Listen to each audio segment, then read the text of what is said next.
Shall we get started? Yes, you're back with Tenissa. and Cordelia. Today we are focusing on the subject of tampon tax. Okay. Okay, to start it off, women go through 13 periods a year with 28-day cycle, although periods can range from 21 to 35 days. That's a lot of time. They use 22 tampons or towels a cycle, and each cycle is different for every woman. Okay. The menstrual cycle requires women and young girls to use sanitary products during the times of their period, which is not very nice. Sanitary products are a part of feminine hygiene, and as the menstrual cycle is the inevitable for every woman, of course, in the UK and all over the world, it is a privilege that a lot of women in the UK are able to have access to products. However, it comes with a price that these products are taxed. Tampon tax has become a massive issue all around the UK and across the globe. This is by using sanitary products such as tampons, pads, moon cups, and other feminine hygiene products. However, many countries still continue to tax these products. The issue with tax is that many have campaigned against the tax on these sanitary products as they are not a luxury product. I don't think they are. Which I disagree with. Okay. Also, how we see this is that every woman already goes through different periods, and this involves pains and many other symptoms. Many women and girls campaigned just before Christmas in 2018 in December in London following Amika George making a stand. Good on you, girl. I agree. Recently, Australia has become one of the 2 countries in the world to remove tax on this sanitary product. Amazing. This decision was made on October the 3rd, 2018, for the changes to be made as of January 2019. Bear in mind, Australia has had the tax at 10% on these products according to the BBC News. I mean 10%. I mean, it's higher than the 5% that we have in the UK. India also scrapped its 12% tax on the sanitary products in July 2018 following months of campaigning by the activists. According to a charity Plan International UK, 1 in 10 disadvantaged girls below the age of 21 cannot afford sanitary products. That's such a shame. That is a lot of people, and so we decided to find out more of what other people think and feel about tampon tax in Wolverhampton. We spoke to a few charities such as Hey Girls, Project Gives, Homelessness, and speaking to Claire, this is what she had to say. Today we have a special guest with us, Claire, who works for one of the great charities in Wolverhampton. Shall we let her explain what she does and get to know a bit about her work? Hi, my name's Claire Roberts-Malloy. I'm the founder and chair of the Homeless Period Wolverhampton. I set the charity up in January 2018 after realising that there was a lot of period poverty being experienced, particularly amongst the homeless women in the city. Since then, we've widened our spread and we now support all women, girls and people who menstruate who are experiencing period poverty. So we work with the university, colleges, schools, homeless organisations, women's refugees, etc., including the food bank. In your opinion, what are your views on tampon tax in general? I don't think tampon tax should exist. I don't think that sanitary products can be considered a luxury item. I know that the tampon tax is currently 5% rather than the standard 20% VAT that's charged on other products, but I still think it's an unacceptable amount. Other countries in the world, including Australia, as of the beginning of 2019, have completely scrapped on tampon tax, and I think Britain should also be following their lead. It was good to hear that the UK government have agreed to put free sanitary products into secondary schools from September 2019, but again, a bit late to the game, shall we say, following in the footsteps of other countries, including Scotland. I totally agree. What do you think, T? I'm just so glad that you are a guest today, Claire, because I just want to say thank you and well done for setting up this charity, because I do believe that the tampon tax, it's just ridiculous, and like you said, it should not be classed as a luxury item. No woman asked to have a menstrual cycle. So yeah, I feel that more needs to be done to obviously combat this issue, and I'm just happy that we're starting in Wolverhampton, and if it can start somewhere, hopefully we get a big enough audience to build, and hopefully someone will listen. Yes, I would just want to ask as well, since the tampon tax has become in effect, has there been an increase or decrease in the demand for women's sanitary products in the charity? Well, I think the tampon tax has been around for quite a long time now, and I think period poverty has only really come into mainstream knowledge and awareness in recent years. I think there have been a number of charities that have been dealing with this issue from, say, around 2015-16, and that mainly in London to begin with, and then that's spread out across the country. As I said, I first heard about it and really got interested in the whole issue in 2017, and hence started the homeless period in 2018.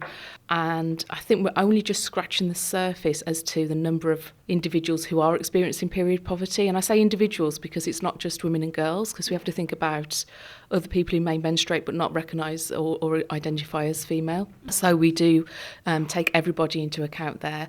But yeah, we're just scratching the surface. I mean, we get regular requests for sanitary products from women who, on the face of it, you wouldn't think would be experiencing these issues, but they are. And I've spoken to lots of women who are now very successful in their lives, but during their teenage years, they did experience period poverty, and they've shared their stories with me, and some of them are quite harrowing. So we can never make judgments or just look at face value.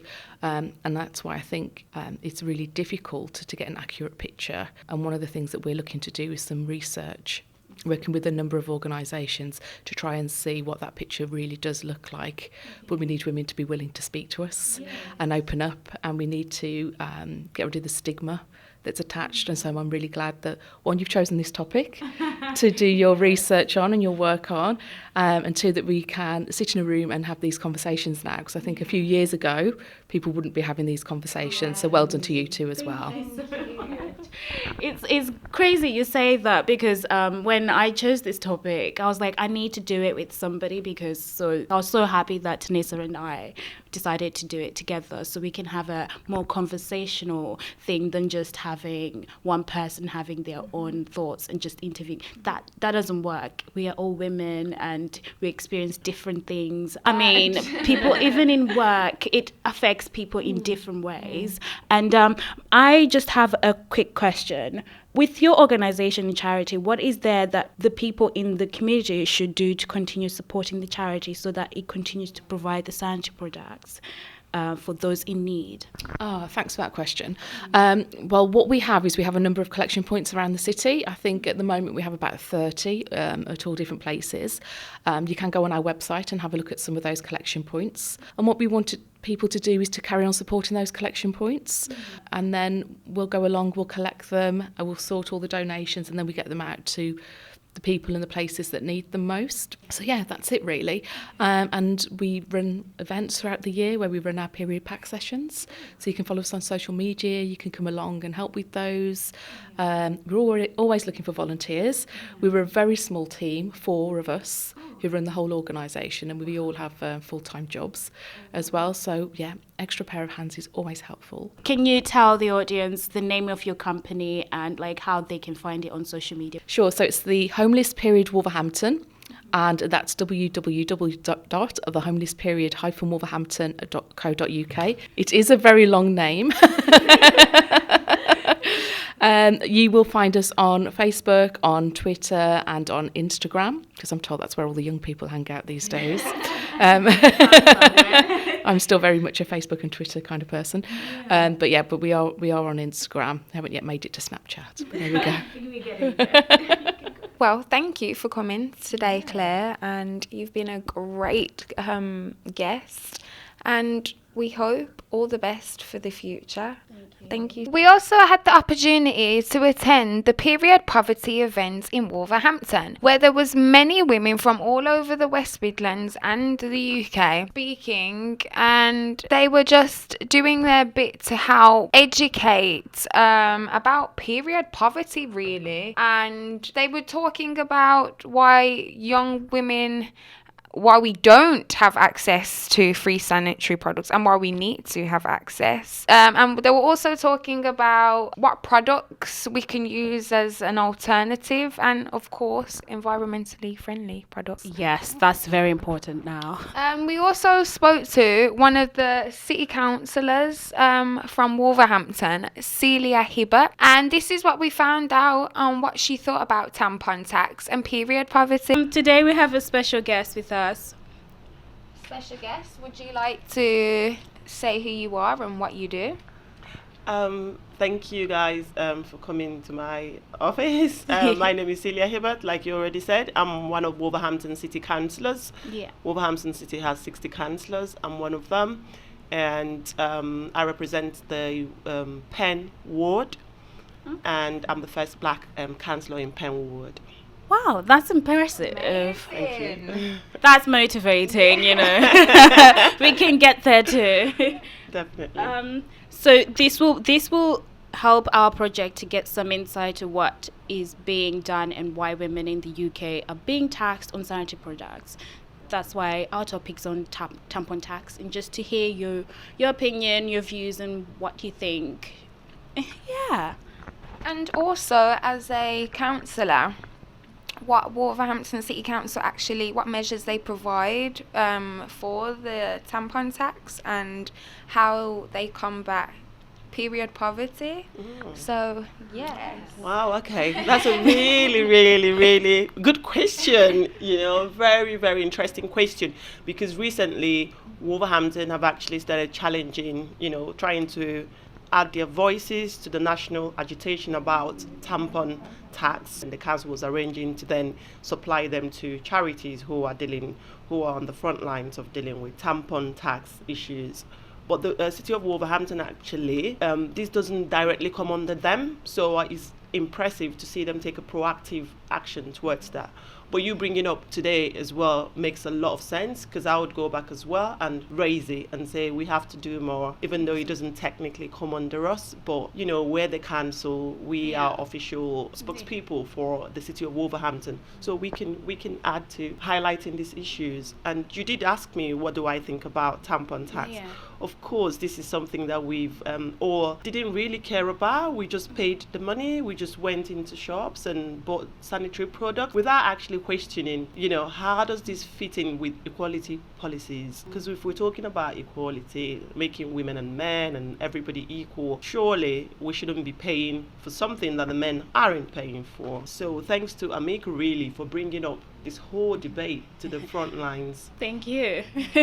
So I think it's absurd to tax on sanitary products. At the minute, the UK has 5% VAT on all sanitary products, just like nicotine patches and car seats also have 5% tax on them. It's reduced over the years, but the result we actually do want is for zero tax to be placed on sanitary products. With the sanitary products, not only women are buying the products, obviously now there are many other charities that are now campaigning. We found a charity, Hey Girl, when we went to an event a few weeks ago. The Hey Girl charity, they provide sanitary products that are organic, less, what's the word? More recyclable materials are used, because it takes 4 plastic bags to make one sanitary towel. They were talking about more efficient ways and more efficient products that we could use as an alternative to sanitary products, which comes under my next question. There is a lot of homelessness in Wolverhampton, and of course some of the percentage of those homeless people are women. Is there anything that the council are providing for homeless women to be able to get their sanitary products? And if not, could there possibly be something put in place for them to access? Right. What I do know is that the council is trying to combat homelessness by providing more homes, making sure that people on the streets are off the streets. They actually have a homeless team that goes out, I think every weekend or something like that, to try and find out, why are people on the street, give them hot meals, but ultimately try and get them off the streets. And like you said, there are women on the streets. I see some of them when I'm going through the underpass to the university. I cannot imagine them being on their periods and homeless, because then that's even a double wormy, really. I did tackling period poverty doesn't necessarily come under the council as what we do statutorily, but impressively our council has also taken upon this and are encouraging people to bring in sanitary products. But we do give them to the charities that tackle period poverty. So I'm hoping that they reach out to the women sleeping rough on the streets. But yeah, people like us, some councillors do volunteer, go out there to make sure that women are safeguarded and ultimately are removed from the streets and housed adequately. Of course, more can be done, no doubt about that. We can always have a room to improve, and that's what people like myself strive to do on a daily basis. Right.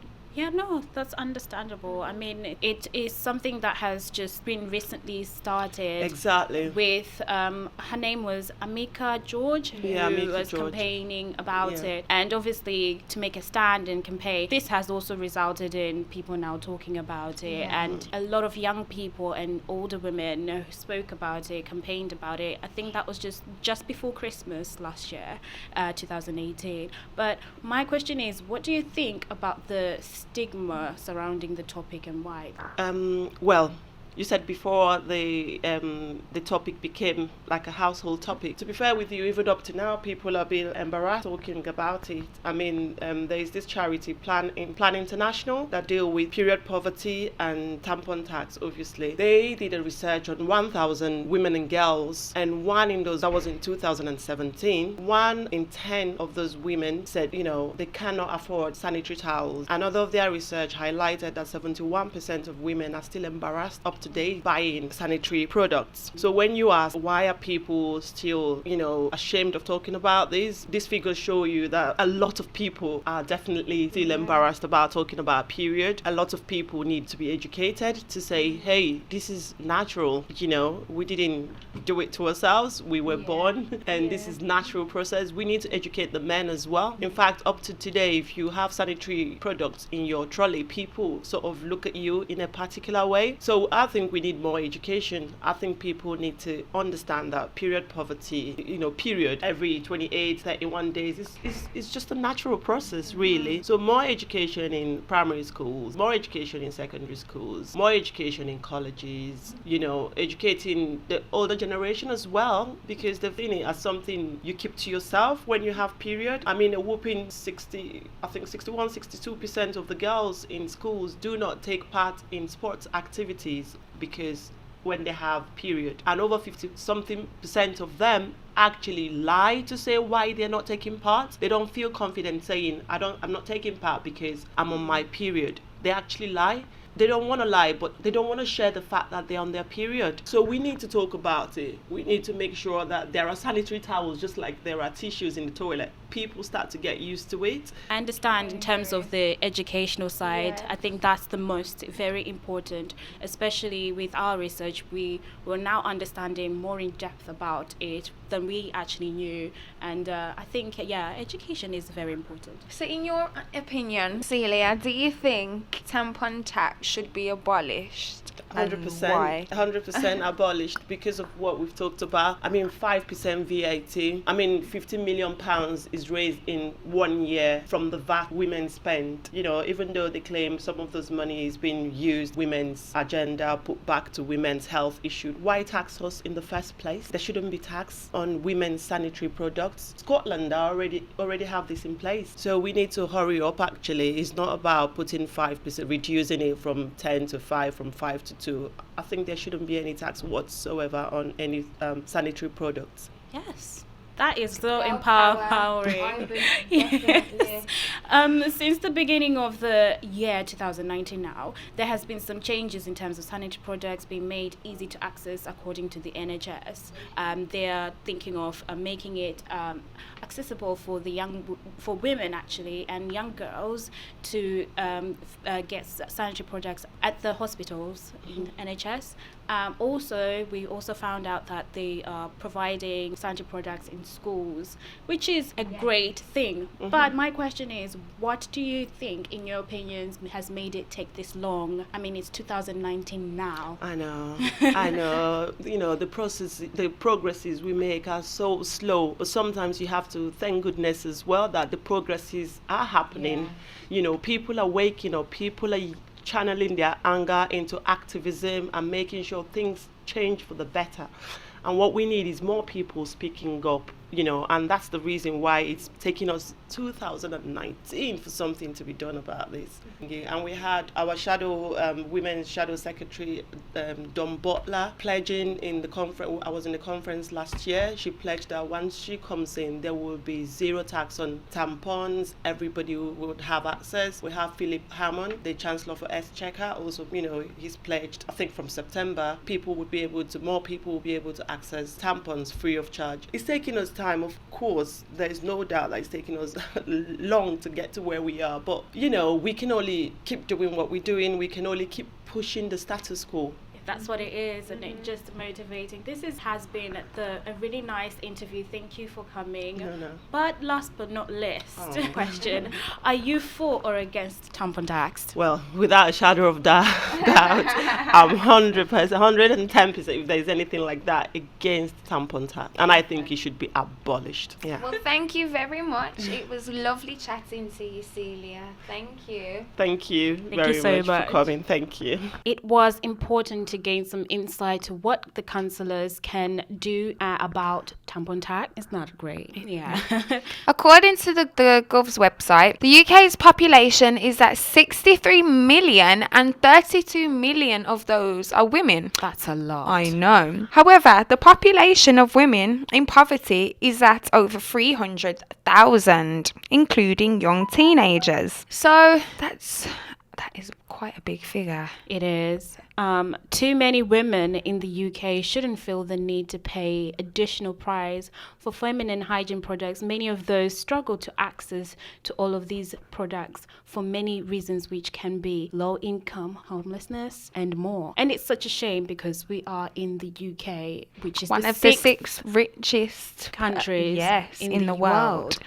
So it's still hard to believe that we're still dealing with this tax, really. Yeah, and this especially issue. On sanitary. Yeah. So I did some research to find out, from my perspective, using the BBC calculator, that said, according to the BBC calculator, this is how much I've spent since the beginning of my personal period, roughly. This is what it said. Roughly, I've spent £464.86 Wow. on the products, and £22.14 of which is on the VAT, which is the tax. I mean, imagine the money. I think that's a lot of money. 400, that's my rent gone,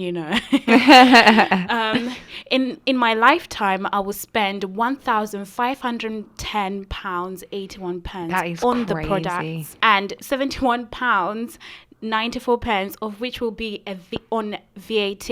That's if only the tax continues, but we hope it does. We hope we can save more money by doing this. I say free the period. I agree. So with all our research and speaking to Celia Hibbert and explaining her thoughts about what she thinks should be done, and it was nice to know that obviously there is some things that they can do. She obviously advised everyone that the more we continue campaigning, the more we continue to make a stand. Hopefully, the more will be done. Yes. So yeah, just let us know what you think on social media, guys. Yes. Using the hashtag, of course, tampon tax. Yes. Yes. So next, in conclusion, though, overall, it appears that we should. Yeah, definitely do that. Continue campaigning and making a stand on this topic, as many countries and women have managed to remove the tax on the products. Can we become the third country that removes this tax? Well, we've planted the seed now, so hopefully the seed can start growing, and it's up to you guys now to make this stand. Yeah. So let us know what you think using the hashtag on all social medias. Yes. Tampon tax. topics. We'll be back next week with more on the new topic, which will be focusing on mental health. Okay, and I am Tennissa James. I've been Cordelia Jambaya. Thank you.